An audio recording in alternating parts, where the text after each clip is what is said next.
Terima kasih Anda masih bersama kami dalam Berita Banten. Bagi Anda yang baru saja bergabung, kami hadirkan kembali 3 berita utama hari ini.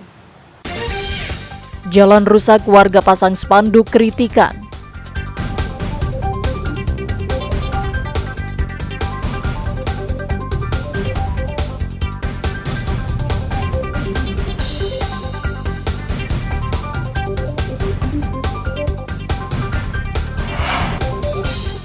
Curi tas di agen telur, 2 emak-emak ditangkap polisi.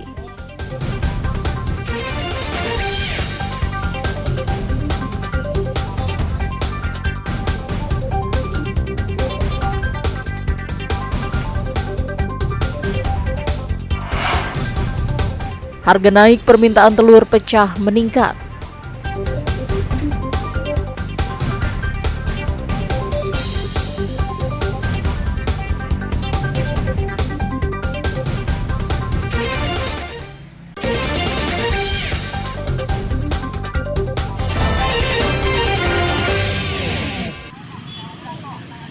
Pesawat latih dengan nomor PKIFP terjatuh di lapangan Sunburst BSD Kecamatan Serpong, Tangerang Selatan.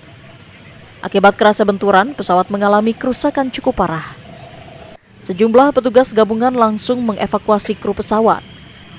Pesawat tersebut diketahui merupakan jenis pesawat latih yang ditumpangi oleh 3 orang. Petugas juga menutup akses Jalan Pahlawan 1000 untuk memudahkan petugas melakukan evakuasi korban. Lokasi jatuhnya pesawat pun langsung dipadati warga yang ingin melihat secara langsung kondisi pesawat yang terjatuh. Polisi melarang warga mendekati lokasi untuk menghindari hal yang tidak diinginkan. Menurut warga, terdengar suara yang cukup keras. Awalnya warga mengira suara berasal dari kecelakaan. Ada suara gede banget, kirain tabrakan mobil ya, ternyata pesawat. Terus tadi emang pas lagi di Keadaan hujan. Keadaan gimana kondisi cuacanya? Cuacanya hujan, rintik-rintik. Anginnya gimana bang untuk kondisi Biasa angin? aja sih kalau angin cuma gede aja. Oh, saat itu abang lagi di mana bang? Lagi kerja di Giant. Sempat ngeliat pesawat yang oleng atau gimana bang pas apa Cuma suaranya aja sih, suara meledak. Terus tadi infonya ada berapa bang yang ini bang? Ada penumpangnya? 3 korban, yang mental keluar 1, yang 2 masih di dalam. Ketiga penumpang pesawat diketahui meninggal dunia dan langsung dievakuasi ke Rumah Sakit Polri, Jakarta. Ariel Maranus dan Syabudi Natar melaporkan dari Tangerang Selatan. Evakuasi korban jatuhnya pesawat di lapangan Sunburst BSD Serpong, Tangerang Selatan dilakukan oleh petugas gabungan dari BPBD, TNI, Polri, dan Basarnas. Ketiga penumpang yang merupakan pilot, kopilot, dan mekanik pesawat diketahui tewas. Saat proses evakuasi, petugas terkendala oleh posisi korban yang terjepit di ruang kokpit sehingga petugas harus melakukan pemotongan material pesawat. Selama proses evakuasi, petugas menutup lokasi kejadian dengan menggunakan terpal dan memasang garis polisi. Ketiga korban yang berada di dalam pesawat tersebut, yakni Kapten Pulung Darmawan, Kapten Suwanda, dan Engineer Farid. Seluruh jenazah dibawa ke RS Polri Kramat Jati guna kepentingan identifikasi. Sementara tim dari KNKT dibantu personil TNI Polri melakukan evakuasi bangkai pesawat yang jatuh pada Minggu siang. Proses evakuasi dilakukan dengan menggunakan alat berat. Bangkai pesawat akan dibawa ke landasan udara Pondok Cabe Pamulang, Tangerang Selatan untuk diperiksa secara menyeluruh guna mengetahui penyebab pasti jatuhnya pesawat. Berdasarkan informasi awal, pesawat sedang melakukan survei ke Tanjung Lesung dan sedang mengarah pulang ke landasan udara Pondok Cabe. Informasinya, pesawat mengalami masalah dan hendak melakukan pendaratan darurat di lapangan Sunburst BSD dan sempat menabrak pohon. Kita lihat bersama di sini, kita mengumpulkan semua serpihan dan kita mencatat tadi ada mesin yang jatuh di sebelah sana, terus ada bagian baling-baling yang jatuh di sebelah sini. Kita catat semua posisi-posisinya. Nah, itu nanti dari posisi-posisi jatuhnya kita akan mencoba bagaimana sih sikap pesawat ketika terakhir sebelum menabrak pohon. Dugaan awalnya apa, Pak? Belum ada, Mas. Terlalu dini lah kita ngomong penyebab. Puing-puing ini akan dibawa kemana, Pak? Ke Pondok Cabe. Pondok Cabe. Iya. Itu dilakukan? dilakukan investigasi selanjutnya. Tapi nanti setelah nunggu informasi-informasi yang lain, baru kita apa yang kita bongkar. Jadi bukannya terus kita bongkar semuanya, enggak, tapi tergantung informasi yang kita dapatkan. Termasuk percakapan dengan menara pengawas, itu nanti kita dengerin terus apa yang menjadi percakapannya. Pak, untuk analisa sementara seperti apa nih Pak?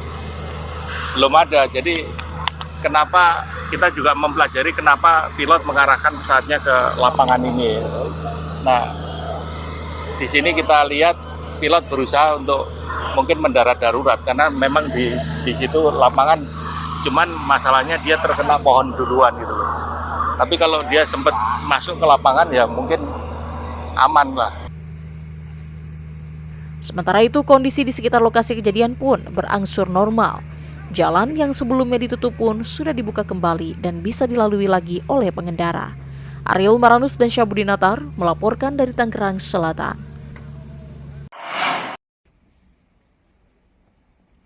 Pada tahun ini, jumlah haji asal Tangerang Selatan yang rencananya akan diberangkatkan ke Tanah Suci yakni sebanyak 1.208 orang. Namun menurut pihak Kementerian Agama Kota Tangerang Selatan, terdapat 5 calon jamaah yang batal berangkat ke Tanah Suci Mekah. Alasan batal berangkat yakni 2 diantaranya sudah tercatat meninggal dunia. Sementara 3 calon haji lainnya yang batal berangkat karena kondisi kesehatannya tidak terpenuhi. Pihak Kementerian Agama sebenarnya memperbolehkan ahli waris untuk menggantikan. Namun hingga saat ini belum ada pihak keluarga atau ahli waris yang siap untuk menggantikan. Jemaah Kota Tangerang Selatan berjumlah 1.208. Dan itu terbagi dalam 27 jemaah lansia prioritas. Kemudian jemaah yang kita berangkatkan pada tahun ini berjumlah 4 kloter. 1 kloter berjumlah 393 termasuk dengan petugas daerah dan petugas kloter. Ada beberapa jamaah yang tidak bisa berangkat dikarenakan dia sakit dan meninggal dunia. Yang tidak bisa berangkat karena meninggal dunia ada 2 orang pas saat pada pemberangkatan. Dan yang sakit parah karena stroke itu ada 3 orang. Sehingga kami open seat atau jemaah yang tidak berangkat berjumlah 5 orang karena pada saat mau berangkat mereka sudah tidak bisa tergantikan. 1.208 calon jamaah haji Tangerang Selatan yang bakal berangkat ke Tanah Suci Mekah pada musim haji tahun ini dibagi menjadi 4 kelompok terbang, yakni kloter 13 yang telah berangkat 17 Mei lalu, kloter 24 yang dijadwalkan berangkat 21 Mei, kloter 45 dijadwalkan 31 Mei, dan kloter 58 dijadwalkan 5 Juni mendatang masuk ke asrama haji Pondok Gede. Ariel Maranus dan Syabudinatar melaporkan dari Tangerang Selatan. Informasi tadi mengakhiri jumpa kita dalam Berita Banten. Atas nama rekan yang bertugas, saya Maulia Fitriani mengucapkan terima kasih atas kebersamaan Anda. Selamat beraktivitas dan sampai jumpa.